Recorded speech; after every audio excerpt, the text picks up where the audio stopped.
اعوذ باللہ من الشیطان الرجیم بسم اللہ الرحمن الرحیم نحمده ونصلی علی رسولہ الکریم اما بعد ولما يدخل الایمان فی قلوبکم، ایمان کیا ہے؟ مسلمان ہونا تو آسان ہے، مگر ایک مومن بننا جو اللہ کو پسند ہے، جسے اللہ قبول کر لے، ایک لمبا سفر ہے۔ زبان سے شروع ہو کر یہ دل پر ختم ہوتا ہے۔ جب دل کو جگانا ہو نا تو ذکر کثیر ہو تو دل جاگ جاتا ہے۔ قرآن پاک کی آیات کو اپنے دل میں اتارنا، اپنے انگ انگ، ہڈی ہڈی، بوٹی بوٹی، جوڑ جوڑ میں اتارنا، تو پھر اس کے لیے قرآن میں غوطے لگانے پڑتے ہیں۔ سبا بطون ہیں قرآن کے۔ تدبر جب تک ہم قرآن کا نہ کریں گے اخلاص کے ساتھ، تو اس وقت تک قرآن ہمارے اندر نہیں اترے گا۔ جب اندر اتر جائے گا تو باہر سے ظاہر ہوگا، ہاتھوں سے ظاہر ہوگا، زبان سے ظاہر ہوگا، آنکھوں سے، کانوں سے، پیروں سے، ہر چیز سے پھر قرآن کا اظہار ہوگا۔ تو قرآن اوڑھنا بچھوڑنا بن جائے گا، قرآن لباس بن جائے گا، قرآن سکون بن جائے گا، راحت بن جائے گا، خوشی بن جائے گا۔ جب تک ہم انٹرنل پیوریفیکیشن قرآن سے نہ اخلاص کے ساتھ کروا لیں، اس وقت تک کوئی کامیابی نہیں ہے۔ صحبت صالحین سے جب تک ہم اپنے نفس کی اصلاح نہ کروا لیں اس دنیا میں رہتے ہوئے، اس وقت تک کوئی مزہ نہیں ہے۔ گناہوں سے ہمیں توبۃ النصوحہ، سچی توبہ کر لینی چاہیے۔ مہلت دے رکھی اللہ نے۔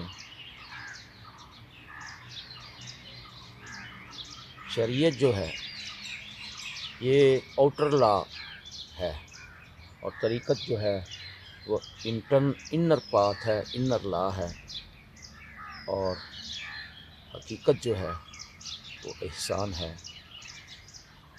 معرفت جو ہے اس وقت تک انسان آسمانوں کی سیر نہیں کر سکتا جب تک انسان کے پاس اللہ کی معرفت نہ ہو، نبی پاک صلی اللہ علیہ وسلم سے عشق و محبت نہ ہو۔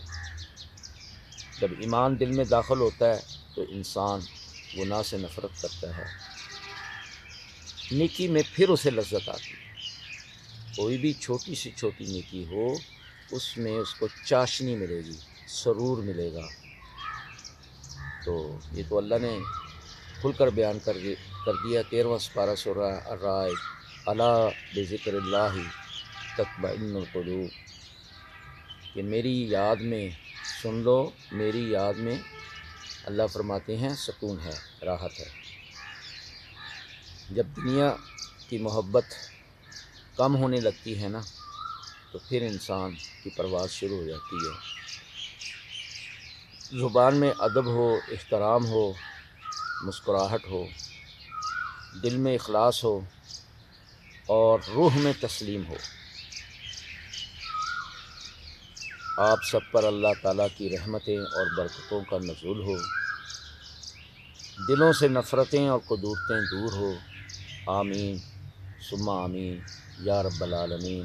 اللہم انی اعوذ بک من شر مسیح الدجال، مسیح الدجال۔ اس دعا کو نہ چھوڑیں، چلتے پھرتے اٹھتے بیٹھتے اللہم انی اعوذ بک من شر مسیح الدجال فإن ربی غنی کریم، فإن ربی غنی کریم، فإن ربی غنی کریم۔ بے شک میرا رب بہت بے نیاز، نہایت عزت والا ہے، بے شک۔ تو آج جمعۃ المبارک ہے، جو نبی پاک صلی اللہ علیہ وسلم جمعۃ المبارک میں جو ان کے معمولات تھے، جن کو سنتیں کہا جاتا ہے، ان کو غسل کرنا، سورہ کہف پڑھنا، اور یہ اپنا خوشبو لگانا اور جمعے کی طرف دوڑ کر جانا، تو یہ ضروری ہے۔ اپنی پاکی طہارت کا خیال رکھیں، اس کے بدلے میں اللہ آپ کو صحت دیں گے۔ آمین ثم آمین یا رب العالمین۔